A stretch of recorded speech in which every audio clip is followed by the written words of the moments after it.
Well, we were talking about this a little bit as we turn our attention to Texas football.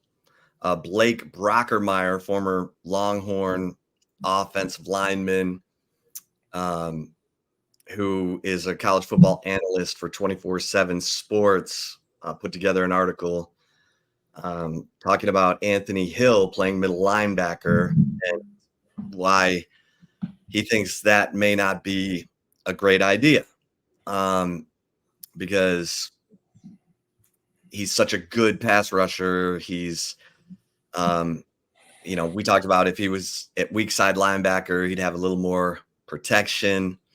Um, and I think they're going to move him around, but I do think that he is going to play some middle linebacker, and so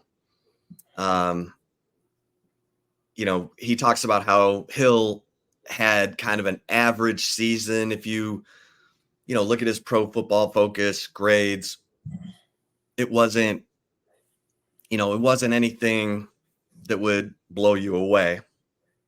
But where he did excel was as a pass rusher. And so I think it's going to be really interesting to see how they move him around, and just how much he plays in the middle, where you can kind of game plan for him and make his life a lot harder than if he's out on the edge or playing that weak side linebacker position. So that's going to be a hot topic at SEC Media Days for sure.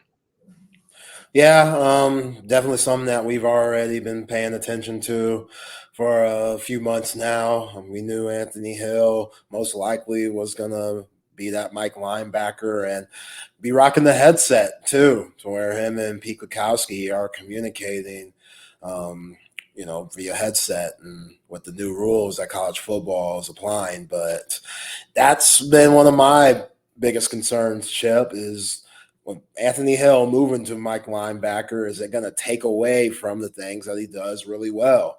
And we know that position group is light, man.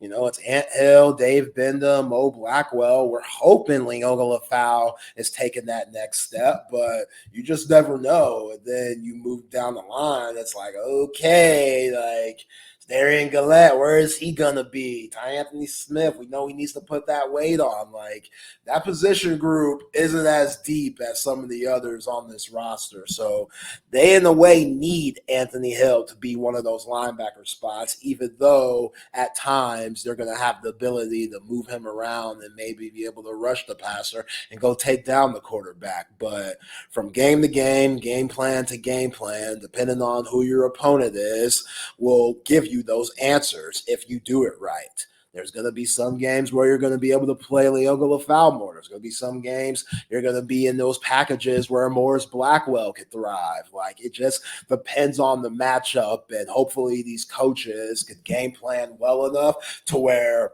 they're going to be prepared and they can move cats around, and it doesn't matter who they match up with. It's going to work, whoever the hell's out there. So whether Ant Hill's at that Mike spot, whether he's at the weak side spot, whether he's a spy or rushing the passer as an edge, I still think he's going to take a huge step this summer, taking the step because of this summer and take a huge step going into this year because he's that type of talent. I just think a big reason why he might have had those wow stats in the 2023 season is because they were moving them around so much. And that's a lot for a freshman.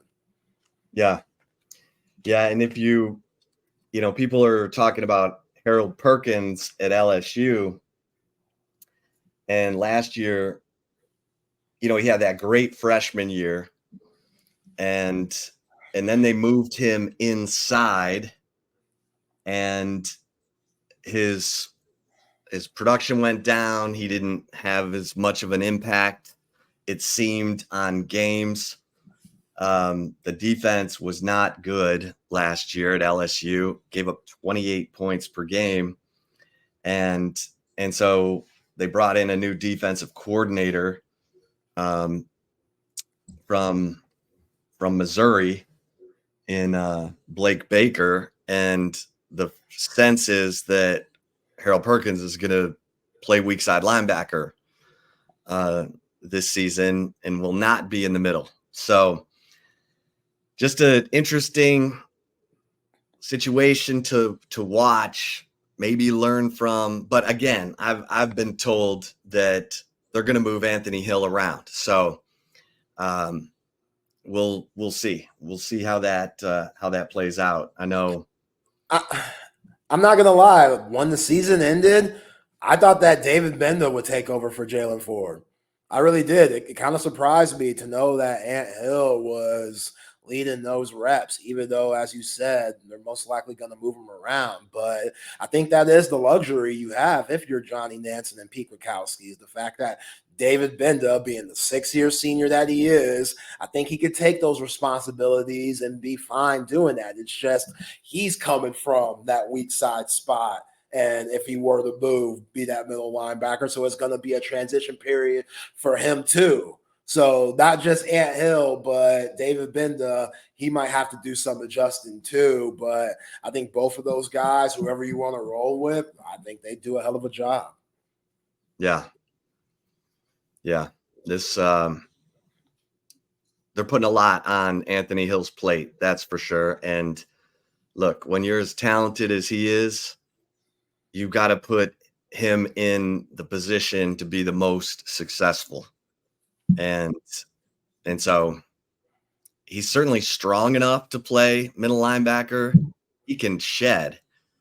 I mean, we've seen Anthony Hill, he picked up Howie Walker, that 220-pound running back from Oklahoma last year. I mean, just picked him up in the gap and ragdolled him. Anthony Hill is a strong dude, and so is David Gbenda. And I think you will see David Gbenda playing a lot of middle when they're moving Anthony Hill around. So that's gonna be fun to watch. I mean, let's get creative here. Let's make these offenses have to react to your best players and not be able to have him lined up in the same spot where they can neutralize him. Yeah, that'll be key. By the way, great article for the Insider at Horns 24/7 that you dropped.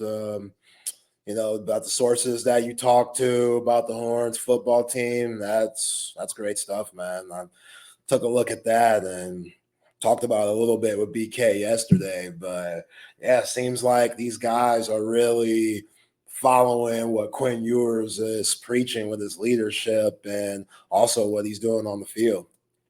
Yeah, I mean, it sounds like so you've got these 10 transfers. Some of them are in big time roles, come from big time programs like Isaiah Bond, Amari Black coming from Alabama. You got Bill Norton and Tia Savea coming from Arizona. How are they all gelling? So I went asking about that, because summer is when they do their Culture Wednesdays and they're trying to build these bonds that are going to help them get through the adversity. And it sounds like it's going as well as you would want it to be. And so that's, I think, a plus. Again, kudos to Steve Sarkisian. Now, you don't know what kind of leadership you have until you hit adversity, and you're going to hit it. Hopefully not in week 1, but you'll probably hit it in week 2 up in Ann Arbor. And that's when you're going to find out what your leadership is all about. Texas found out what its leadership was all about in the Alabama game, and they answered that question resoundingly. Thanks in large part to Quinn Ewers, after Alabama cut the lead down on Amari Black's touchdown and 2-point conversion pass to Isaiah Bond, and it's 27-24 with 11 minutes left.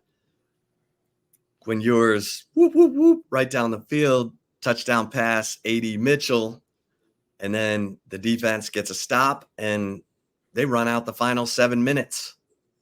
And you look at that situation and, we can talk about the final drive in the OU game.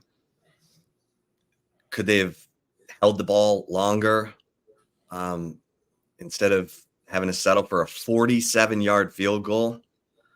Thank God Bert Auburn hit the field goal with 1:17 left. But, as it turns out, they needed to burn all the clock because OU went whoop, whoop, whoop, 5 plays, 75 yards. And that was a killer. Yeah, definitely was a killer. I mean, that's led to the Danny Stutzman t-shirts. Unfortunately, but yeah, that's why if you're Terry Joseph, Blake Gideon, got a bullseye on your back, that'd be. They got rid of, I don't want to say got rid of, but 2 coaches on the defensive side left. And you brought back Terry Joseph and Blake Gideon. And yeah, Malik Muhammad was good. Mookie Taft was good. Gavin Holmes was solid. Johnny Barron was all right. But Keaton Crawford regressed. Jaron Thompson regressed. Terrence Brooks was a roller coaster. So some guys getting developed, you feel good in, and some guys it didn't happen. What's this team going to be like in that secondary? Who's going to be the ones that are developing? Like, is Javion Cole, is he ready for this SEC type of football? Because San Jose State, yeah, that's D1, and they ain't SEC, bruh. Like, that's the chip that he has on his shoulder. As good as he was, I see the Pro Football Focus ranking. That's legit. But those receivers, they don't cut the same like they do in the SEC. Them routes ain't the same. That speed ain't the same. So is Javion Cole going to be able to adapt to that in Terry Joseph and Pete Kwiatkowski's system, which is hopefully pressed up a little bit and not that passive, just real soft defense that we saw at times last year. Like, those guys, they got to be on one. Malik Muhammad has to take that step. Gavin Holmes has to take that step.